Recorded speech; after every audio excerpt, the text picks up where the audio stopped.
Amen. Mon soldat.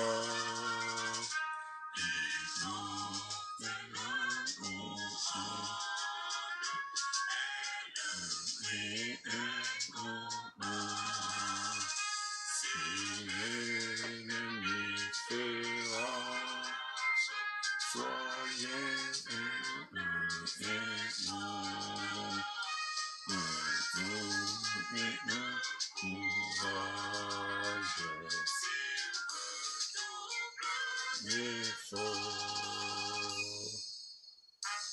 Amen. Bien-aimés frères et sœurs, amis, collègues, nous vous saluons au nom du Seigneur Jésus-Christ.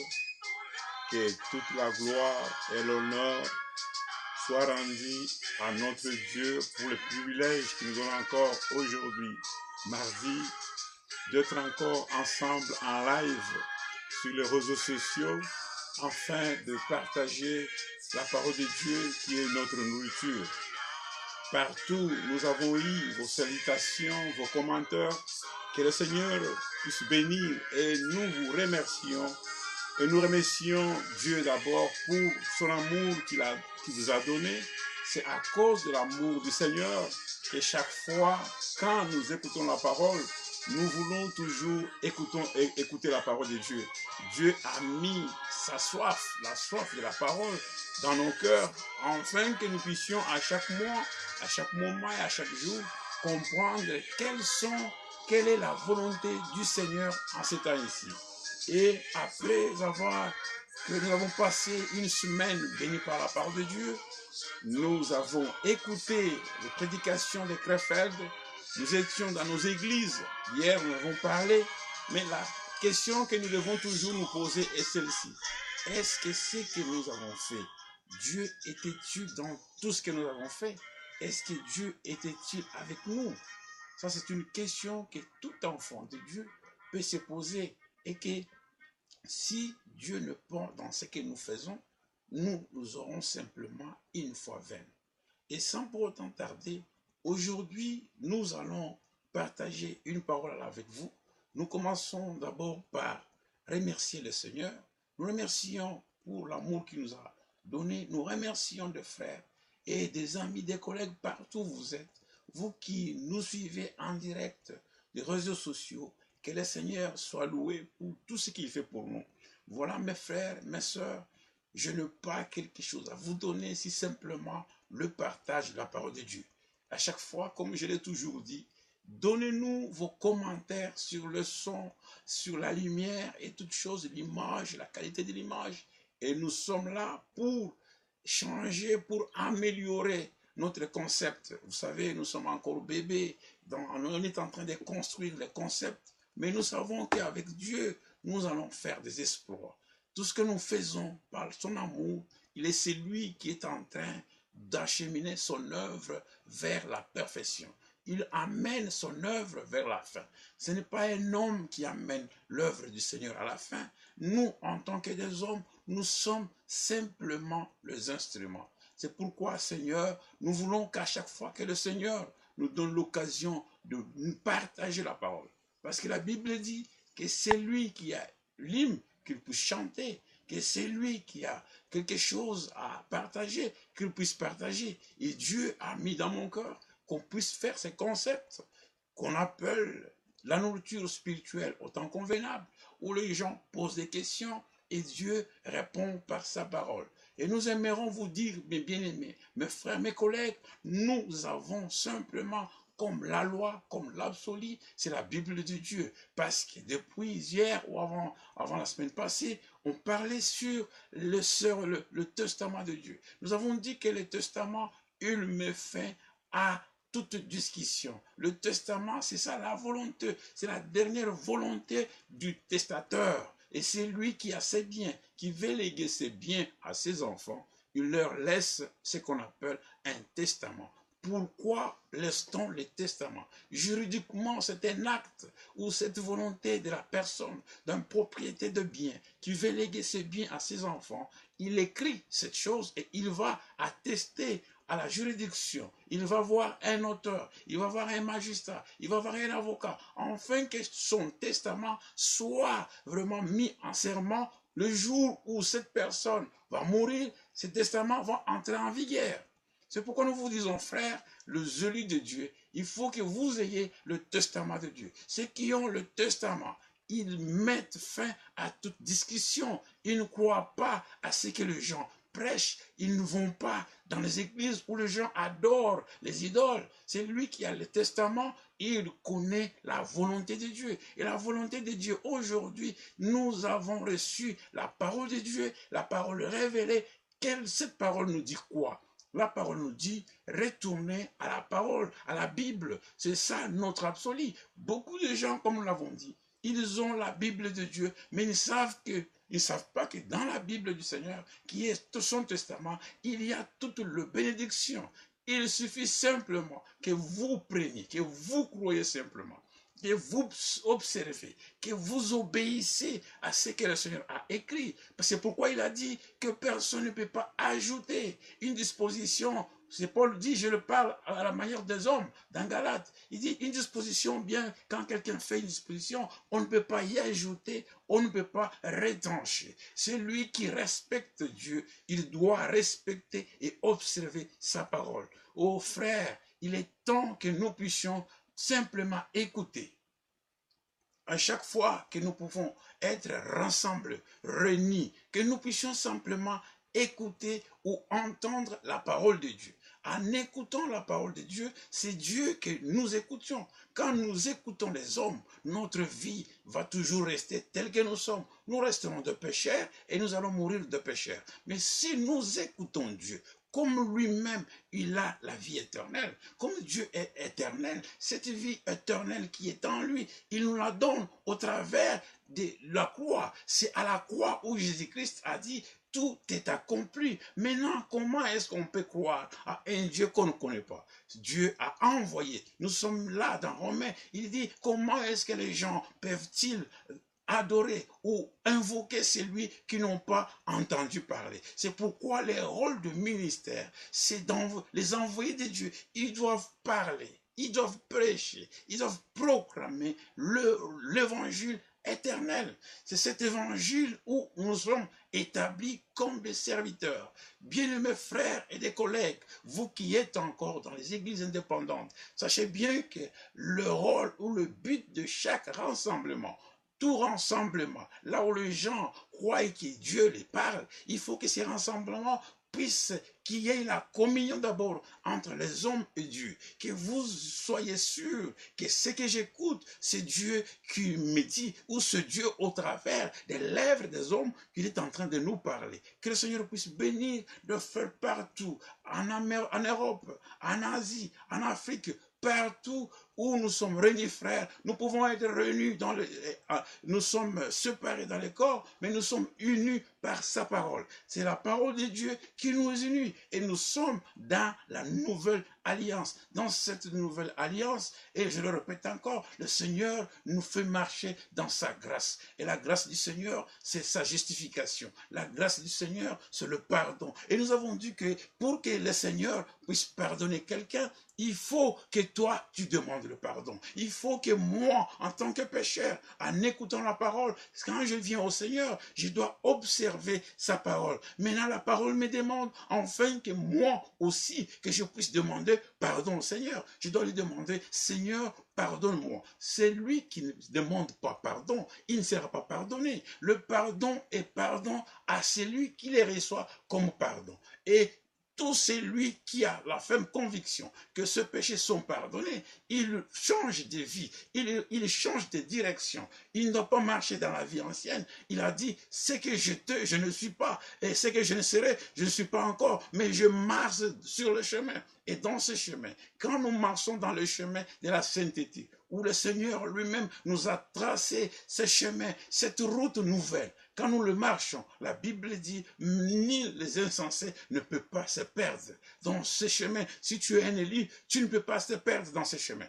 Et en cela, en écoutant la parole de Dieu, la parole nous lave. Et nous aimerons que la parole soit plantée dans nos cœurs. Et quand la parole est plantée, ce œil qui est en train, la parole doit germer. Et quand on est en train d'arroser la sémence, on arrose la sémence avec de l'eau. Et nous voulons qu'en écoutant la parole, nous grandissons. C'est en écoutant la véritable parole de Dieu. Et sans pour autant tarder, mes frères, nous allons partager certaines écritures, la parole de Dieu, si quelque chose que le Seigneur a mis dans mon cœur, afin que nous puissions partager ensemble. Prenez vos Bibles et nous allons lire dans Matthieu, dans Éphésiens chapitre 1, verset 8. Regardez ce que Éphésiens dit. Ça, c'est notre écriture. Aujourd'hui, c'est là où nous allons lire pour comprendre qu'est-ce que le Seigneur nous dit. Parce que la Bible dit que toute écriture est inspirée de Dieu. C'est la parole de Dieu qui sauve. Les chansons ne sauvent pas. Il y a parfois les gens, quand ils chantent dans des chorales, ils voient qu'en chantant dans des chorales, qu'ils deviennent saints. Les chansons, le chant, quelle que soit la bonté, quel que soit l'hymne que quelqu'un va chanter, ça donne, c'est agréable, c'est adoré. Mais la manière que Dieu a fait, la voie parfaite que Dieu a fait pour que quelqu'un soit sauvé, c'est par l'écoute de la parole de Dieu. Il dit l'évangile de la croix. C'est cette manière que Dieu a prévue pour que le pécheur vienne à lui. Chanter, nous chantons, c'est pour les glorifier. Et nous devons les glorifier. Il est celui qu'on doit glorifier du temps à autre. Et c'est lui qui doit les glorifier. Et c'est simplement, c'est lui qui sent, c'est lui qui a la ferme conviction dans son cœur qu'il a été déjà justifié, qu'il est pardonné et qu'il marche dans la sanctification. C'est pourquoi, avant même d'adorer le véritable Dieu, nous devons connaître son nom. C'est pourquoi, écoutez ce qu'Éphésiens chapitre 1, il dit ceci dans le verset 8. Nous commençons au verset 6. Éphésiens chapitre 1, verset 6. Où je commence au verset 3. Béni soit Dieu, le Père de notre Seigneur Jésus-Christ, qui nous a bénis de toutes sortes de bénédictions spirituelles dans le lieu céleste en Jésus-Christ. En Christ. En lui, Dieu nous a élus avant la fondation du monde. Ça, c'est une parole que Dieu nous donne, une parole écrite pour nous donner encore la ferme conviction que c'est Dieu qui nous a élus. C'est pourquoi à chaque fois, nous devons le bénir. Nous devons bénir ces dieux. Parce que le plan de la rédemption repose sur l'amour de Dieu. C'est pourquoi il est dit dans la parole que Dieu entend aimer le monde. Il m'a aimé, il t'a aimé. C'est pourquoi aujourd'hui, si nous avons cette bonne vie, si nous marchons dans la sanctification, ce n'est pas par nos propres efforts. Si nous nous disons que nous sommes les élus de Dieu, ce n'est pas parce que nous proclamons que nous sommes élus de Dieu. Nous disons cela et nous témoignons parce que nous croyons à l'œuvre. Parce que Dieu avait exigé, à cause du péché, il a exigé un prix. Et ce prix était le sang. C'est le sang qui a été demandé. C'est pourquoi il dit, sans effusion du sang, il n'y a pas le pardon du péché. Mes frères, mes amis, mes collègues, il faut que tu puisses te demander, est-ce que réellement je crois à la croix de Golgotha? Croire à l'œuvre de Golgotha, c'est obéir. Et est-ce que vous obéissez? Est-ce que vous êtes dans la nouvelle alliance? Cette alliance que le Seigneur en fait en Jésus-Christ, c'est une alliance qui a été inaugurée par le sang de Jésus-Christ. Et ce sang est en train de vous laver. Si vous acceptez Jésus-Christ et vous acceptez que le sang qu'il a versé ce sang pour la nouvelle alliance, tu es dans cette nouvelle alliance. Et étant un peuple d'alliance, il faut que tu aies le parole de l'alliance. Il faut que tu puisses accepter ce que le parole de l'alliance dit. C'est lui qui dit qu'il a fait l'alliance avec le sacrifice. Il doit accepter le parole de l'alliance. Il y a le peuple d'alliance et il y a aussi le parole de l'alliance. C'est pourquoi il dit ceci. En lui, il nous a élus avant la fondation du monde pour que nous soyons saints. Pourquoi est-ce que le Seigneur nous a élus? Ça, c'est cette personne. Les gens ne comprennent pas pourquoi nous avons été élus. Beaucoup de gens nous disent, ils se proclament, ils disent toujours, nous sommes des élus de Dieu, frère. Je suis un élu, on se tape sur la poitrine. Je suis un élu, je crois au message du temps de la fin, je crois à la révélation de Dieu. Mais comprenez le but, pourquoi Dieu nous a élus. Il nous a élus, c'est pour un but. Dieu n'est pas notre grand-père, il n'est pas quelqu'un d'autre. Toute chose qu'il fait, c'est avec l'objectif. Et quand vous partez à l'église, c'est dans quel objectif où vous partez? Adorer qui? Vous qui êtes les créateurs des assemblées. Quand vous créez les églises, quand vous créez des tabernacles, vous les créez dans quel but, frère? Est-ce que vous prêchez pour quel but? Pour quel objectif? Ça, c'est une question que chacun de nous peut se poser. Pour quel but je dois prêcher? Pour quel but je dois adorer? C'est pourquoi la réponse, toute réponse biblique a toute question biblique plutôt a une réponse biblique. C'est pourquoi il dit ceci. Pour que nous soyons saints. Voilà le but de notre vocation.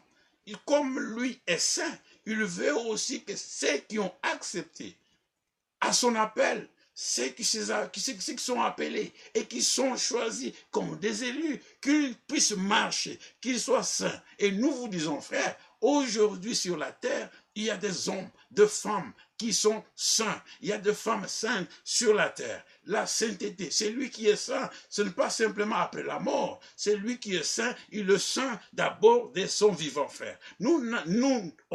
On ne croit pas à la doctrine qu'on est saint, c'est simplement après la mort. La sainteté, ou quelqu'un qui est appelé saint, il doit le vivre quand tu es encore en vie. Même la résurrection des morts.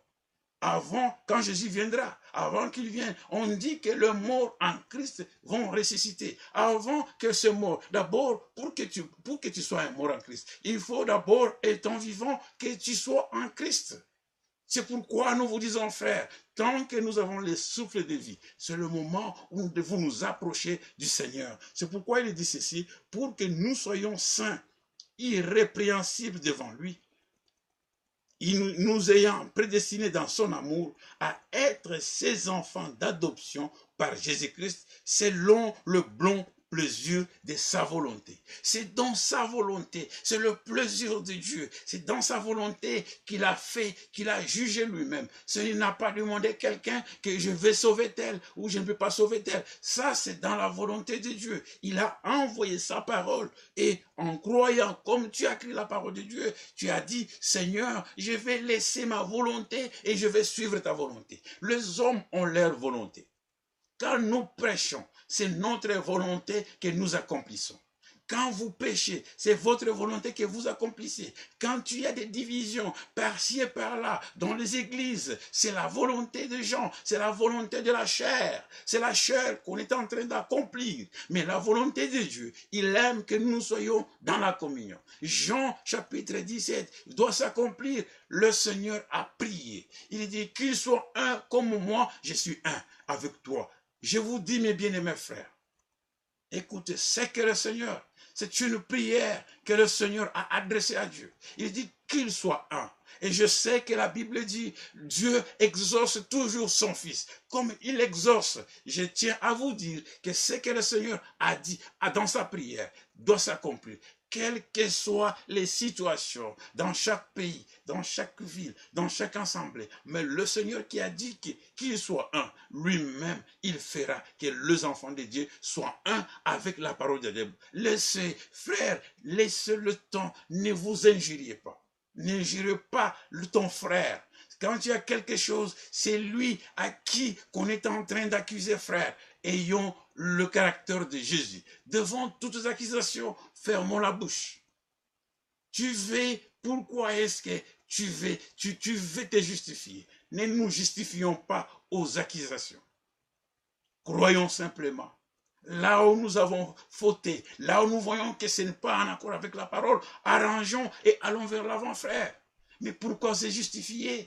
C'est à cause, parce que vous voulez vous justifier, et vous créez des problèmes dans vos maisons. Vous créez des problèmes dans les églises. Et vous voyez les attroupements. Il faut qu'on aille. Il faut qu'on certitude. Estelle a parlé de moi comme ça. Regardez, et pour continuer, il dit ceci. Il nous a dans son amour, l'amour du Seigneur. Il faut que cet amour soit versé dans le cœur de ce croyant. Un élu de Dieu, il a l'amour. Il connaît qu'il est impardonné. Et quand il marche avec l'amour de Dieu. L'amour de Dieu me pousse à prier pour le frère. L'amour de Dieu me pousse à aller à genoux, à appliquer Matthieu 18. Il dit, si ton frère a péché, il n'a pas dit que si le païen a péché. Il dit, si ton frère a péché, il dit, va vers lui. Pourquoi tu ne veux pas aller vers ton frère? Ce n'est pas ton ennemi. Pourquoi tu ne veux pas aller vers ton frère? La Bible dit, si ton frère a péché, va vers lui. Si tu considères que le frère, la sœur qui est dans la même église, c'est lui qui a parlé mal de toi, c'est ton frère, mais va vers lui, mais dans l'amour. Si ton frère a péché contre toi, va vers lui. Et c'est lui qui a l'amour de Dieu. Il a ce caractère du Seigneur. Et puis il dit, à la louange de la gloire de sa grâce qui nous a accordé à son bien-aimé.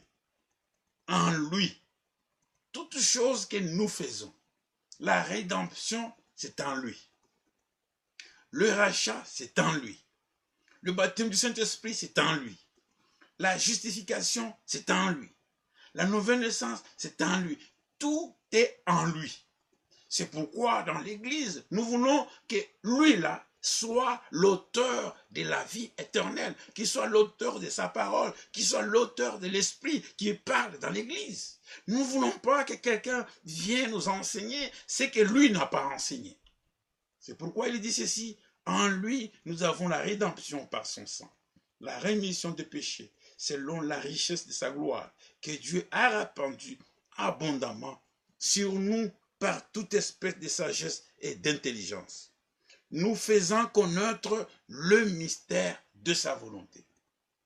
Nous avons dit le début que nous voulons prêcher sur le mystère de sa volonté.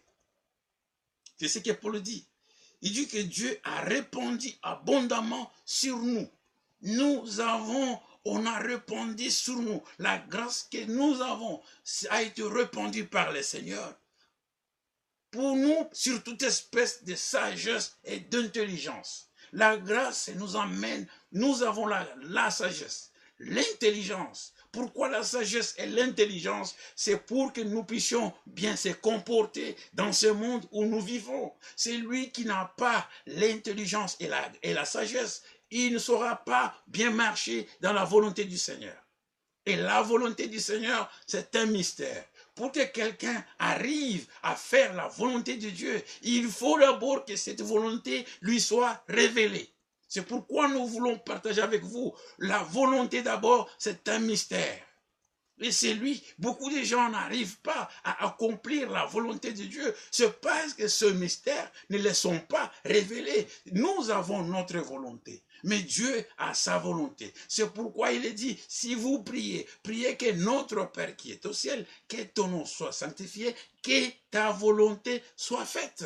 C'est pourquoi en tant que croyants, en tant que les élus de Dieu, nous devons seulement avoir cette ambition, avoir ce désir que la volonté de Dieu s'accomplisse toujours. Nous avons notre volonté. Et chaque fois, quand les gens n'écoutent pas la parole de Dieu, ils vont accomplir leur volonté. Ils vont faire des choses qui ne s'accordent pas avec la parole de Dieu. Et là, ce n'est pas Dieu qui t'envoie à faire ça. Ça, c'est ta volonté à toi. Tu es encore enchaîné pour faire la volonté du corps qui t'est là. Mais c'est pourquoi il dit, ce jour-là, le Seigneur dit à Nicodème, il te faut naître de nouveau. Pourquoi il avait dit à Nicodème qu'il devait naître de nouveau? Parce que la nouvelle naissance fait que l'œuvre de Dieu puisse commencer dans cette personne. C'est lui qui n'est pas né de nouveau, ne peut pas ni comprendre, ni voir le royaume de Dieu. C'est lui qui est né de l'Esprit de Dieu, il comprend les choses de Dieu. Il a la révélation, il connaît le mystère. C'est pourquoi Paul dit, il nous a fait connaître le mystère de sa volonté selon le bienveillance des desseins qu'il a formé en lui-même pour le mettre en exécution lorsque le temps serait accompli de réunir toutes choses en Christ. Celles qui sont dans les ciels et celles qui sont sur la terre. En lui, nous aussi, devenu héritiers, ayant été prédestinés, suivant la résolution de celui qui opère toutes choses d'après le conseil de sa volonté. Et dans sa volonté, il y a la résolution. La Bible dit, suivant la résolution de sa volonté, frère. Nous devons accomplir la volonté de notre Père. Nous devons accomplir la volonté de Jésus-Christ. Nous devons accomplir la volonté pour que la résolution du Seigneur s'accomplisse en nous. C'est pourquoi nous pouvons lire, écouter ce qu'il est dit dans le verset 14. C'est là où nous sommes. Il est dit ceci. En lui, verset 13. Vous aussi, après avoir entendu la parole de la vérité, l'évangile de votre salut, en lui, vous avez cru et vous avez été scellés du Saint-Esprit qui avait été promis. C'est lui qui a le conseil de sa volonté. Un élu de Dieu qui connaît le mystère de la volonté de Dieu. Il doit marcher. Il doit d'abord, la Bible dit, en lui, après, ils doivent entendre la vérité. L'évangile du salut. C'est lui qui a l'évangile du salut. Cette personne connaît la volonté du Seigneur. Le mystère, comme Paul le dit chez les Éphésiens. La volonté de Dieu. La volonté est un mystère. Et pour que ce mystère vous soit révélé, vous devez d'abord écouter la parole de la vérité. Et dans chaque église où les gens prêchent ce qui n'est pas la parole de la vérité, ces gens ne peuvent pas avoir la résolution de Dieu. C'est pourquoi nous devons, frères, écouter l'évangile. Nous devons écouter l'évangile du salut. Ce n'est pas écouter l'évangile d'un prophète. Ce n'est pas écouter l'évangile de Marie. Ce n'est pas écouter l'évangile d'un apôtre. Mais écouter l'évangile du salut. Parce que dans le salut, c'est là où le Seigneur nous a sauvés. Et ce parole, comme le parole de l'alliance, frère. C'est pourquoi nous vous disons, frère, la volonté du Seigneur est un mystère. Beaucoup de gens n'arrivent pas à accomplir la volonté de Dieu parce que la parole de la vérité n'est pas prêchée, frère. Si tu es dans une église où la parole de la volonté n'est pas prêchée, cherche où est la vérité est prêchée. Parce que Dieu est véridique. Il faut que celui qui a fait alliance avec lui, qu'il soit en connexion de paroles véridiques. Et ce n'est pas simplement la parole de la vérité, mais il faut que l'évangile du salut vous soit aussi prêché. Il y a la parole de la vérité et l'évangile du salut. C'est pourquoi, comme nous l'avons écouté hier, frère Franck dit, malgré que nous sommes dans l'église, nous devons toujours avoir la foi, frère. Tu dois avoir la foi, frère, pour accomplir la volonté de Dieu. C'est pourquoi nous l'avons dit depuis hier, que Dieu a mis chacun de nous sur les libres arbitres. Il a mis sur chacun de nous. Nous avons les libres arbitres. Depuis le jardin d'Éden, il a pris il a pris Adam et Ève. Il les a dit, regarde, tout ça, vous allez manger. Mais quand à l'arbre de vie, le jour où tu vas manger, même y toucher, tu vas mourir. Voilà, il les a mis là-bas. Ils étaient sous le libre arbitre. Et toi aussi, c'est pourquoi la Bible dit que c'est lui qui croira. C'est-à-dire toi d'abord, pour que Dieu puisse faire quelque chose en toi, tu dois d'abord l'accepter, frère. Mais parfois, nous prenons mal et nous utilisons mal notre volonté. Nous choisissons mal. C'est pourquoi il existe le mot qu'on dit choisir. Nous choisissons. Et la vie éternelle, il faut d'abord que tu choisis là où tu peux écouter la bonne parole. Et quand tu vas choisir, c'est là où le Seigneur peut commencer avec toi. Et ceux qui lisent toujours, ils peuvent lire dans cette brochure. Lisez dans cette brochure. Le christianisme traditionnel, vérité ou tromperie. Regardez comment est-ce que Frère Franck parle. Je vais répondre à une question.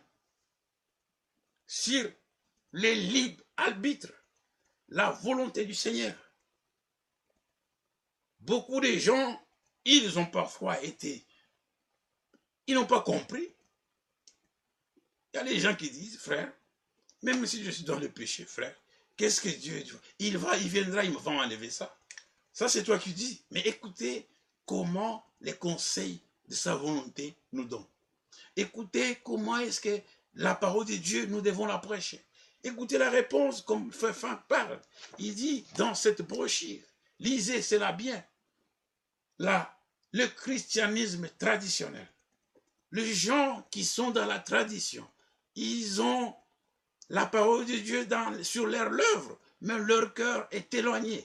Aujourd'hui, tout ce que nous voyons, tout ce qu'on appelle qu'ils sont chrétiens, si on le met à la lumière de la parole, ces gens-là, ils sont loin de la parole de Dieu. Et nous devons avoir la parole de la vérité et l'évangile du salut. Parce que cet évangile du salut, c'est là où nous trouvons tous les conseils de Dieu. C'est pourquoi en lisant ces livres, nous allons lire aux pages 155, il dit ceci. Lisez, quand vous aurez, même sur Internet, tu vas chercher ça, tu vas trouver. Il dit ceci. Il parle de la décision. Il dit ceci. Qu'est-ce que nous parlons, frère? Nous parlons sur le mystère de la volonté de Dieu. Pour que ce mystère de la volonté te soit révélé, tu dois écouter la parole de la vérité. Pas simplement la parole de la vérité, et nous devons écouter l'évangile du salut. C'est ce que la Bible dit. Nous devons écouter l'évangile du salut pour notre salut. En lui, vous avez cru. Après avoir écouté l'évangile, nous devons croire dans cet évangile qui nous est prêché. C'est pourquoi, écoutez ce qu'il dit. L'élection n'a rien d'arbitraire. Dieu fait connaître sa volonté d'une manière évidente. Mais il ne contraint personne à y entrer. Dieu ne contraint personne à venir à lui. Il ne contraint jamais. Il ne pousse pas. Il n'oblige pas. Ça, c'est l'élection de Dieu. Il dit, l'élection n'a rien d'arbitraire. Dieu fait connaître sa volonté d'une manière évidente. Mais il ne contraint personne à y entrer. Il a déclaré son intention par cette parole, qui veut que tous les hommes soient sauvés et viennent à la connaissance de la vérité. 1 Timothée chapitre 2 verset 4.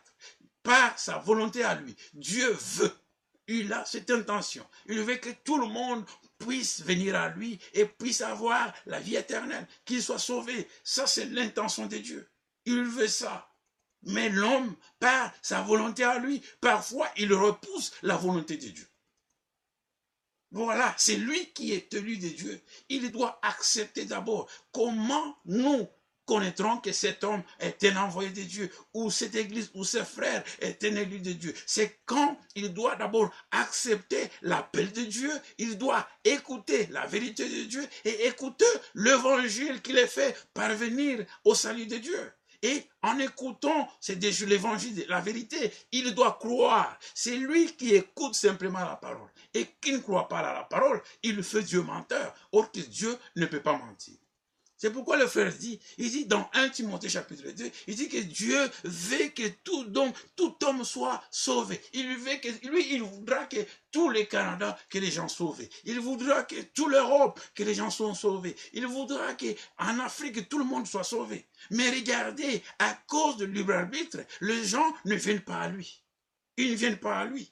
Mais il dit ceci, cependant, parce que Dieu connaît toutes choses, Il savait lesquels allaient recevoir le salut et lesquels allaient refuser. Et si aujourd'hui tu crois la parole de Dieu, c'est parce que Dieu te connaissait déjà. Frère, que Dieu te bénisse parce qu'aujourd'hui, comme tu as crié, après avoir écouté la parole de la vérité, tu as crié. C'est lui qui écoute et qui ne croit pas. Oh de Dieu, il ne fait pas la volonté de Dieu. Nous vous parlons sur quoi, frère? Nous parlons que le mystère de la volonté de Dieu. La volonté de Dieu, c'est un mystère. Et pour comprendre la volonté, il faut d'abord que ce mystère te soit révélé. Comment est-ce que le mystère est révélé? Il faut que la parole de la vérité nous soit d'abord prêchée. Si la parole de la vérité ne nous est pas prêchée, nous ne connaîtrons jamais la volonté de Dieu. Quelle est la volonté de Dieu? La volonté de Dieu, il veut que toi tu sois un saint. La volonté de Dieu, il veut que je marche dans la sainteté. C'est ça sa volonté, frère.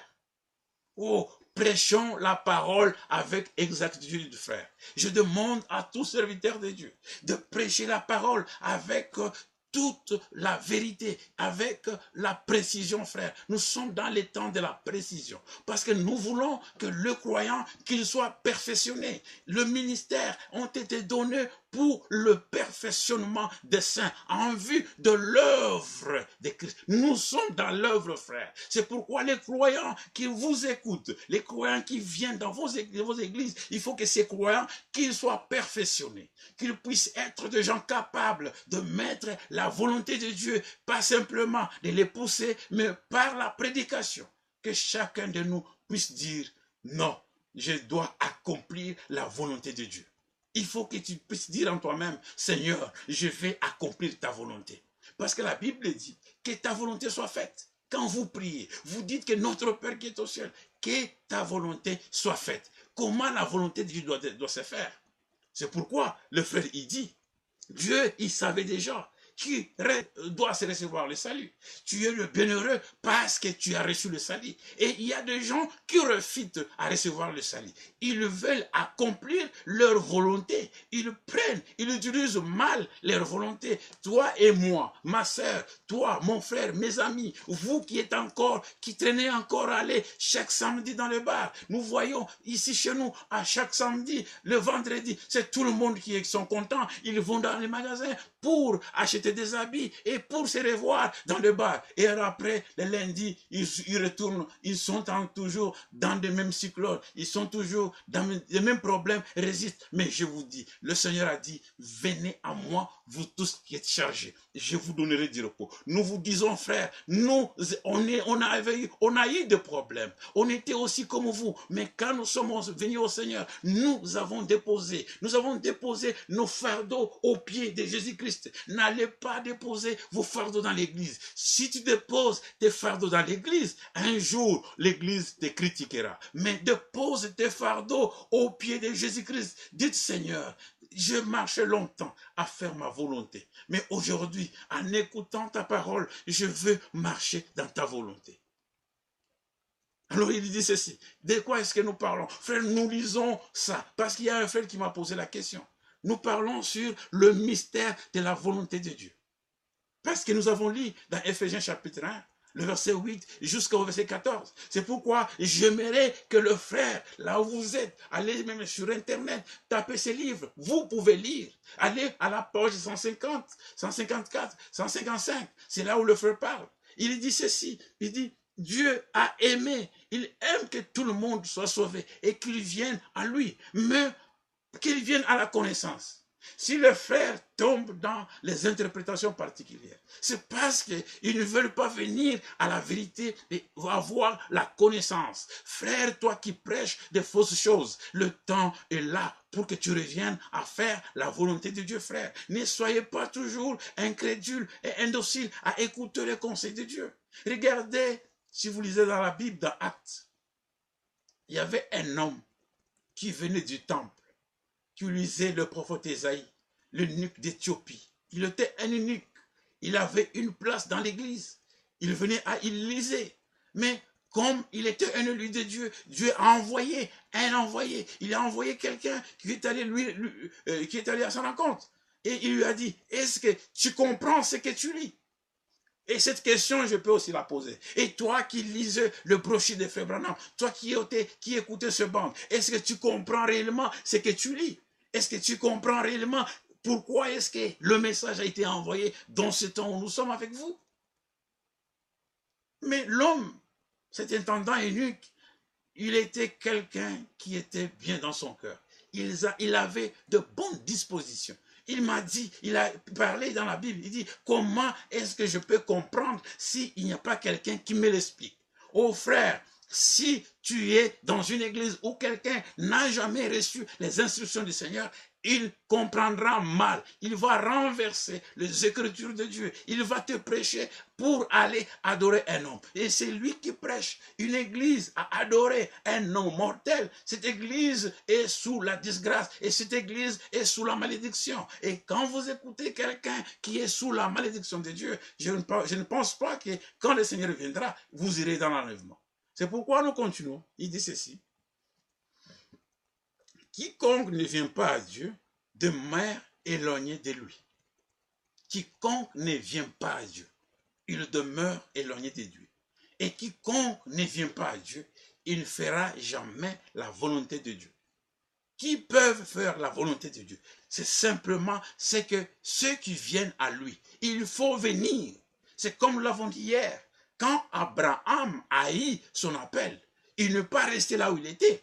On a vu Abraham marcher. On a vu dans son village Abraham quitter. On a vu Abraham en train de marcher, aller quelque part où le Seigneur l'a appelé.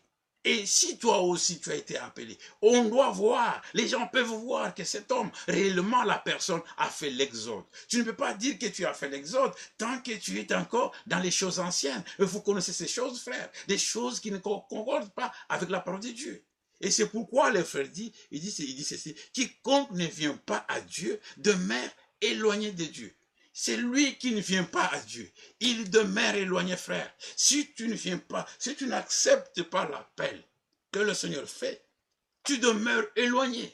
Et pour que nous puissions être dans la volonté de Dieu, nous devons nous approcher de Dieu.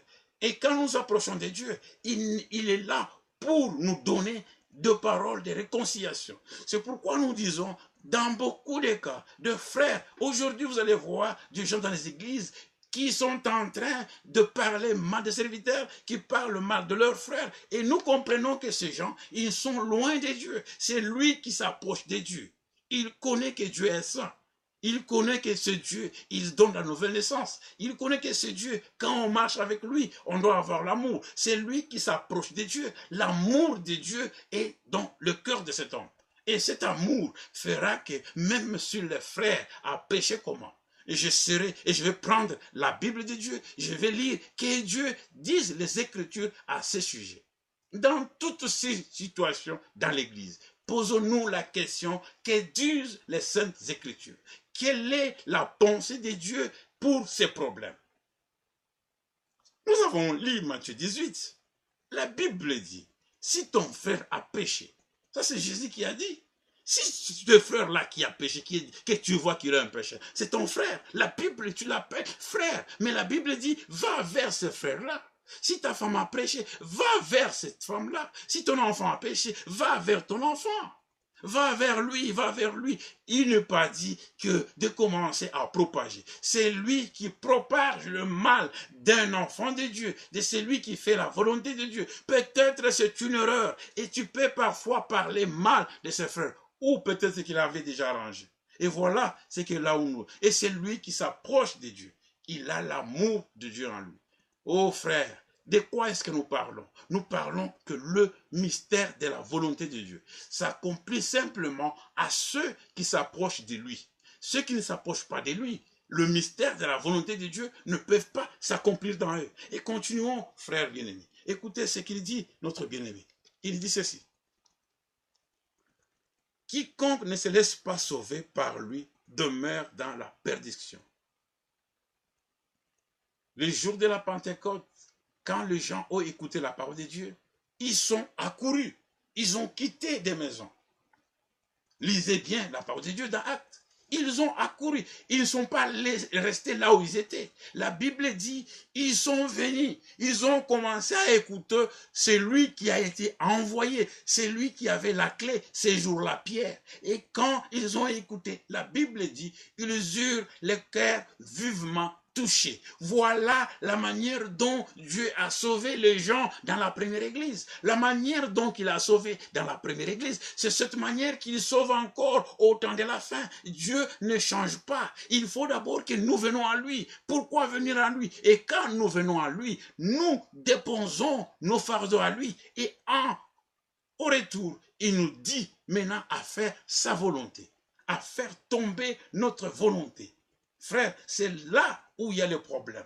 Beaucoup de gens, ils ne veulent pas laisser leur volonté. Ils veulent mélanger leur volonté et la volonté de Dieu. Si vous voulez mélanger entre votre volonté et la volonté de Dieu, vous allez échouer dans l'œuvre du Seigneur. Il faut d'abord que vous vous dépouillez, de la nature humaine, de l'œuvre du vieil homme. Il faut que ce vieil homme, que vous l'enlevez. Et comment est-ce que tu peux enlever le vieil homme? C'est toujours dans l'obéissance. C'est lui qui obéit, il croit et il prend la décision.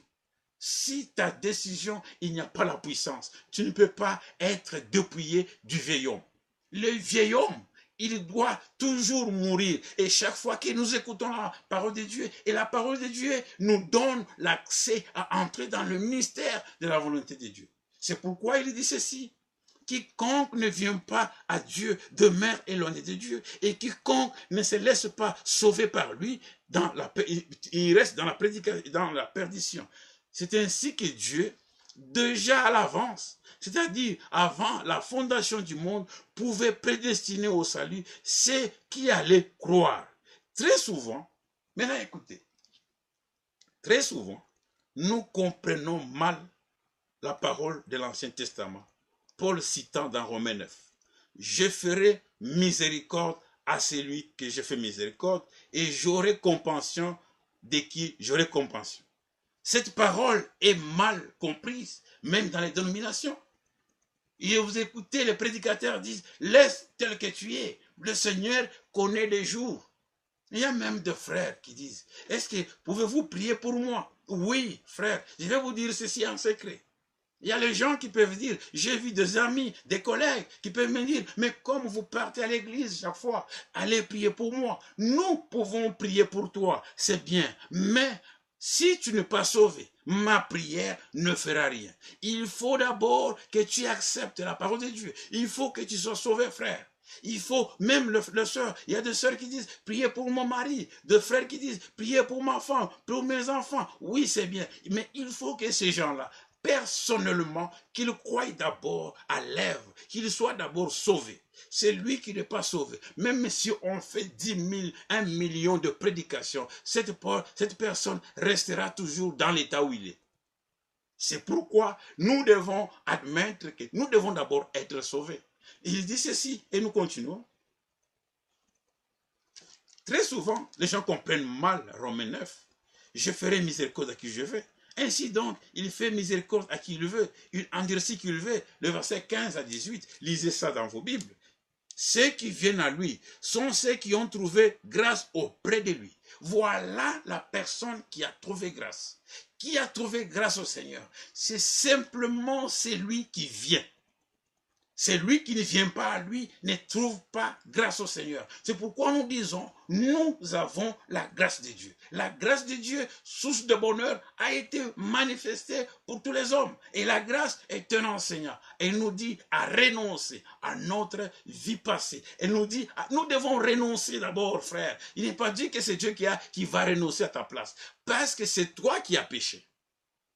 C'est toi qui as péché, frère.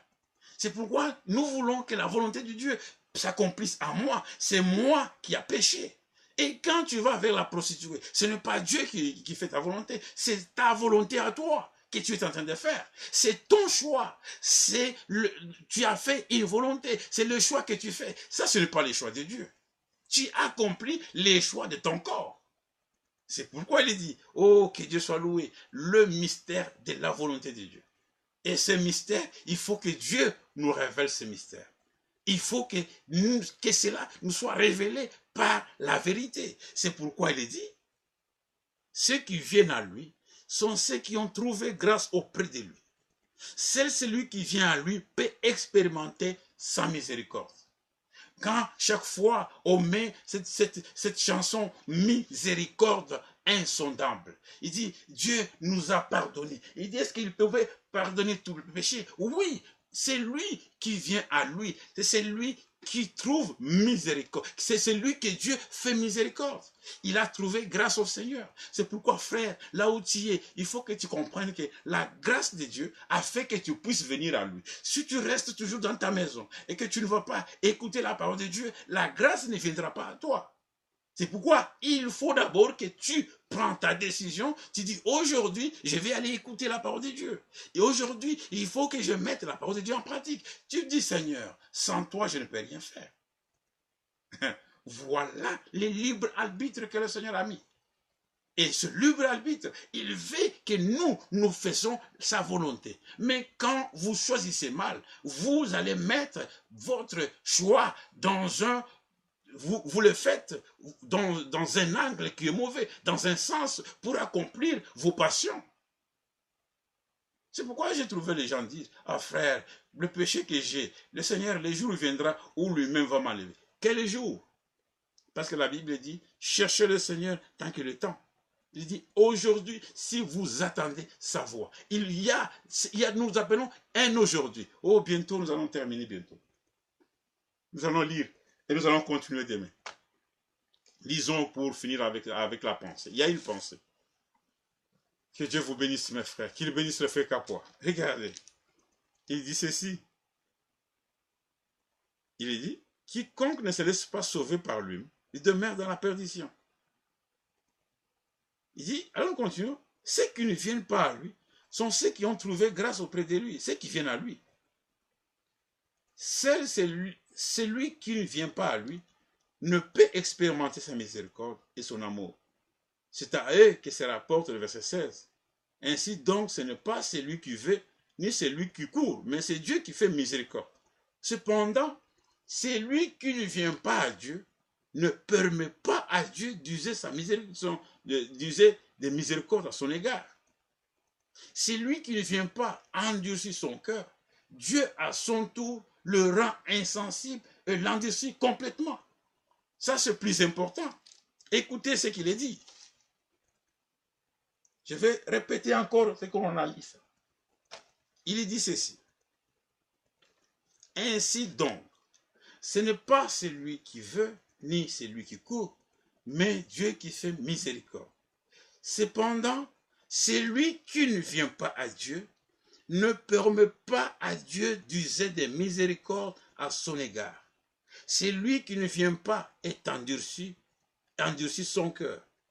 Dieu à son tour le rend insensible et l'endurcit complètement. Si quelqu'un ne vient pas à Dieu, il doit d'abord, il est insensible. Et pourquoi le frère dit, Dieu à son tour, il endurcit son corps. C'est pourquoi la Bible dit, parce qu'ils n'ont pas eu l'amour de la vérité, Dieu a envoyé une puissance. Une puissance. La Bible, quand la Bible parle d'une puissance, c'est une puissance. C'est pourquoi regardez ceux qui prêchent de fausses doctrines. Vous les voyez, ils sont zéleux avec un zèle amer. Voyez comment est-ce qu'ils sont en train de se comporter. Vous allez voir un frère qui était bien avec toi, mais il devient parfois impoli, il peut parler n'importe quoi, il peut injurier, il devient très têtu. Sache simplement que c'est la puissance de Dieu. Dieu le permet encore de s'éloigner de la vérité. Ils vont encore, ils ont commencé par les 7 ans sont révélés.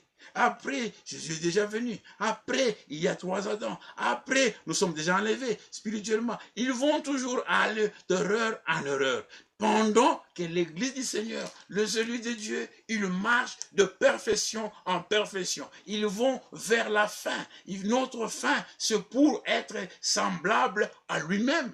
C'est pour que l'adoption puisse s'accomplir en nous-mêmes. C'est pour que l'adoption que Dieu a prévue, que Dieu avait déjà promis, puisse s'accomplir en nous qui sommes arrivés à la fin.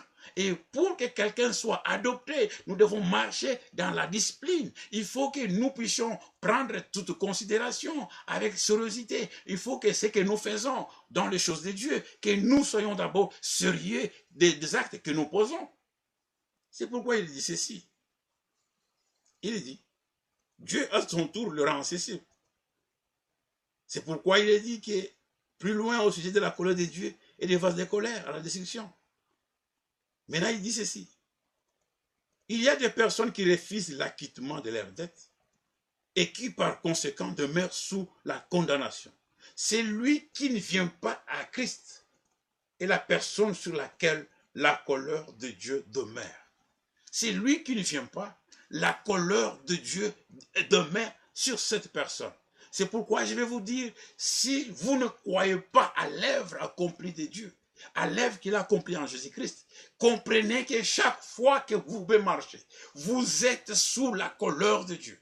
Quelqu'un quitte la colère de Dieu, c'est en acceptant simplement la parole de Dieu. Quand vous acceptez la volonté de Dieu, vous quittez la colère de Dieu. Mais tant que les gens sont en train de réfuter la parole de Dieu, ils refutent la vérité de Dieu, ils refutent l'évangile qui donne le salut, ils sont encore sous la colère de Dieu.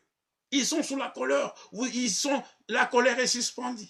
Oh, la grâce de Dieu veut que tu quittes cette place où tu es. En les quittant, vous quittez la colère de Dieu. Vous devenez maintenant et Dieu va vous accueillir. C'est pourquoi, et nous continuons, il dit, c'est lui qui ne vient pas à Christ et la personne sûre que la colère de Dieu demeure parce qu'elle ne prend pas pour elle la rédemption pleinement accomplie. Il dit, Lucifer, par sa propre décision, Lucifer, par sa propre décision, s'est élevé contre Dieu et il ne laissera jamais avec ceux qui le suivent inclure dans le plan de Dieu. Il dit, Lucifer, par sa décision, ici, il s'est fait, il haït ce sujet. C'est pourquoi le frère dit que lui, à cause de ça, Lucifer a des sujets. Nous ne faisons pas partie de Lucifer. Nous ne faisons pas de sa famille, ni de sa communauté. Nous faisons partie de celui de Dieu.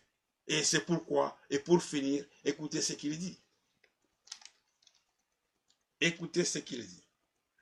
L'homme séparé de Dieu s'entête dans son autodétermination. Le libre arbitre. Il est l'homme qui est séparé de Dieu. Il s'entête dans son autodétermination jusqu'au jour où il reconnaît sa vocation divine et l'accepte. Il s'entête également dans sa propre réalisation jusqu'au moment où il devient une partie du plan réalisé par Dieu. L'homme voudrait être indépendant et ne se soumettrait à personne. À la recherche de sa propre liberté, il est tombé dans la perdition qu'il a lui-même choisie. Si vous vous perdez, c'est vous-même. Vous avez choisi à ça. Parce que la grâce de Dieu a été manifeste. Vous avez ce qu'on appelle l'autodétermination. Par votre autodétermination, parfois vous devenez endurci. Vous ne voulez pas venir à lui. C'est pourquoi l'œuvre de Dieu ne peut pas s'accomplir dans celui. La volonté de Dieu ne peut pas s'accomplir à celui qui s'entête. L'homme voudrait être indépendant et se soumettre à personne. À la recherche de sa propre liberté, il est tombé dans la perdition qu'il a lui-même choisie. En se détachant de Dieu, il est devenu un être assujetti à l'adversaire. C'est lui qui ne veut pas entrer dans la volonté de Dieu. Il sera un esclave du péché. Il sera sujet, il sera esclave du diable. Il sera sujet, un membre de Lucifer. C'est pourquoi il dit, c'est la raison pour laquelle une délivrance est indispensable. Notre Sauveur a été en effet envoyé pour publier la liberté aux prisonniers. Ceux qui vont faire la volonté de Dieu, ils doivent publier l'année de jubilé. Nous sommes frères dans l'année de jubilé, l'année de la grâce. Le Seigneur te dit, viens en moi pécheur. Maintenant, écoutez comment est-ce qu'il est dit. Écoutez, nous disons quelque chose dans la parole de Dieu. Écoutez ce qu'il est dit dans Matthieu chapitre 6, verset 7, verset 10, Matthieu. Bientôt, nous allons finir bientôt là. Et on s'arrête, on va continuer demain. Matthieu 6, chapitre 10. Matthieu 6, chapitre 10, il dit ceci. Matthieu 6, 10, il dit ceci. Matthieu 6, 10, il dit ceci. En priant, ne multipliez pas vos paroles. Nous sommes au Matthieu 6, 7. Ne multipliez pas de vaines paroles comme les païens qui s'imaginent qu'à force de paroles, ils seront exaucés. Ne leur ressemblez pas, car votre Père sait de quoi vous avez besoin avant que vous lui demandiez. Et c'est pourquoi il dit, voici donc comment vous devez prier. Notre Père qui est au ciel, que ton nom soit sanctifié, que ton règne vienne, que ta volonté soit faite sur la terre comme au ciel. La Bible dit que la volonté de Dieu soit faite sur la terre.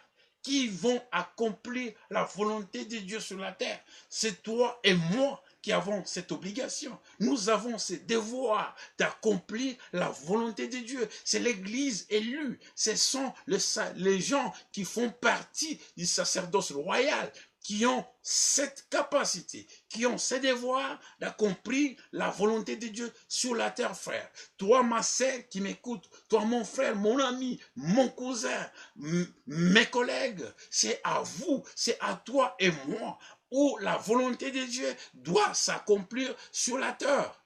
C'est nous, en tant qu'Église. C'est nous qui se disons que nous sommes sauvés.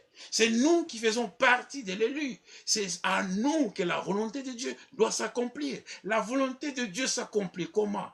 Et pour vous dire, mes frères, c'est simplement quand nous croyons, quand nous acceptons à venir d'abord à lui. Quand vous n'acceptez pas, frère, nous devons toujours faire un bon choix. Quand vous choisissez mal pour la vie éternelle, vous allez souffrir à chaque fois. C'est lui qui choisit à écouter les interprétations à chaque jour, comme nous l'avons dit, comme le frère nous a conseillé. C'est lui qui ne vient pas à Dieu. La colère de Dieu est suspendue sur cette personne. Il y a des gens aujourd'hui qui marchent, même s'ils sont des présidents, même ils ont des grades, ils ont l'argent. Je vais vous dire, mes frères, c'est lui qui n'accepte pas l'évangile du salut. Il est sous la colère. C'est que la colère de Dieu est suspendue. Quand est-ce que tu sors dans cette ombre de la colère? C'est quand tu choisis, en choisissant l'œuvre accomplie à Golgotha. C'est pourquoi je vais vous dire, frère, comme nous l'avons dit, à chaque fois que nous voulons lire, nous voulons simplement prier, dire, Seigneur, que ta volonté soit faite sur la terre. Il faut que la volonté du Seigneur soit faite sur la terre. Oh frère, nous devons toujours croire comme disent les Écritures. Et quand nous croyons comme disent les Écritures, nous devons tester et nous devons observer. Même dans l'Ancien Testament, il est dit ceci, l'Urim et Thummim était un moyen par lequel ces gens allaient connaître la volonté de Dieu. Ces gens d'Israël, on devait dire, réaliser ça, allez lire dans Exode chapitre 28, le verset 30 au 41, Nombre 27 à 21, Lévitique 8, 7 à 8. Lisez ces écritures qui concernent sur l'Urim et Thummim. L'Urim et Thummim signifie lumière et perfection. En Israël, quand le peuple avait un problème, il n'allait pas voir n'importe qui, mais il allait vers le temple. Et la Bible dit, ce Urim et Thummim était porté par les gens de la famille des Lévites. C'était les gens de la famille des Lévites qui portaient l'Urim et Thummim. Lisez ça dans la Bible. ils portaient cela. Et quand il commençait à parler, et les Lévites, il était dit, les fils porteront ça. C'est eux qui doivent parler à l'église. Ce n'est pas n'importe qui. La Bible nous dit, ce vers les enfants d'Israël. C'est eux qui vont porter et qui vont parler à l'Assemblée de Dieu. Oh, que chaque personne puisse simplement voir et comprendre qu'aujourd'hui, en tant qu'Église du Seigneur, en tant que le peuple sacrifié, nous devons toujours connaître la volonté de Dieu. Qu'est-ce que nous avons parlé aujourd'hui? La volonté de Dieu est un mystère. Et pour connaître ce mystère, nous devons écouter la parole de la vérité, la parole de notre salut. Et quand nous écoutons la parole du salut, nous choisissons. Et en croyant, nous entrons, nous quittons la condamnation et nous venons à la grâce de Dieu. Et c'est lui qui a la grâce de Dieu. Et quand vous acceptez ça, vous entrez dans ce qu'on appelle, vous avez fait les choix. Vous avez eu votre libre arbitre et vous avez choisi. Oh, que le Seigneur vous bénisse. Que Dieu puisse bénir chacun de vous et qu'il vous accorde la grâce et la bonté parce que Dieu a voulu que nous soyons ensemble. Nous allons continuer. Nous allons continuer. Nous avons lu d'abord ce que le frère a donné comme conseil. C'est pourquoi, frère, Dieu fait miséricorde à celui qui veut simplement. C'est pourquoi nous devons écouter la parole de Dieu. Il est celui qui nous a aimés, qui nous a prêché, qui nous a pardonné. Il est celui qui nous a lavé dans son sang. C'est par cette chanson que nous allons écouter et je vous dis que Dieu vous bénisse, que le Seigneur accorde la grâce à chacun de vous. C'était le frère Jean qui vous a parlé depuis Canada. Nous avons partagé une parole. Nous avons lu la parole, le conseil de frère Franck sur la question de Romains 9, versets 15 à 16. Nous avons lu les conseils, comment le faire. Nous a parlé que celui qui ne vient pas à Dieu ne le permet pas de faire son œuvre à lui. Nous allons continuer, frère. Parce que la volonté de Dieu doit s'accomplir dans son Église. C'est nous qui devons accomplir. Amen. Amen. Amen. Amen. Amen. Que Dieu bénisse.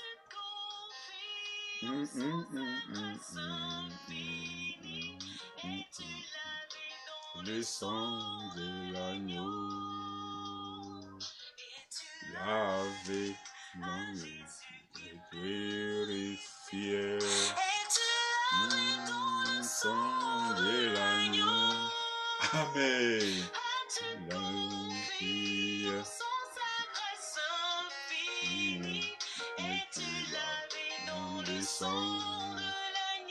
Demain, à la même heure, nous allons continuer avec notre prédication. Faire la volonté de Dieu. Les choix qu'a chaque individu, les choix qu'a chaque croyant, d'écouter la parole et de le croire. Et il faut que la grâce de Dieu nous soit sur chacun de nous. Tu as une décision à donner, à suivre celui que tu veux. Choisis. Ne soyez pas comme Ève, avait choisi les interprétations. Lui ne connaissait pas, mais toi quand même tu connais aujourd'hui.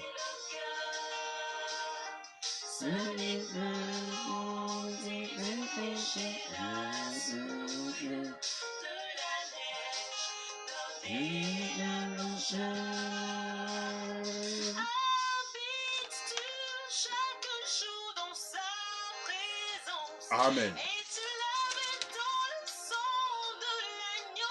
Amen.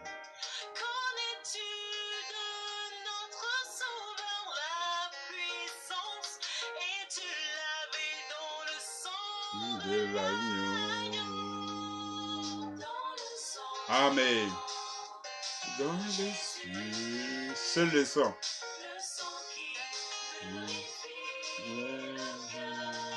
Amen.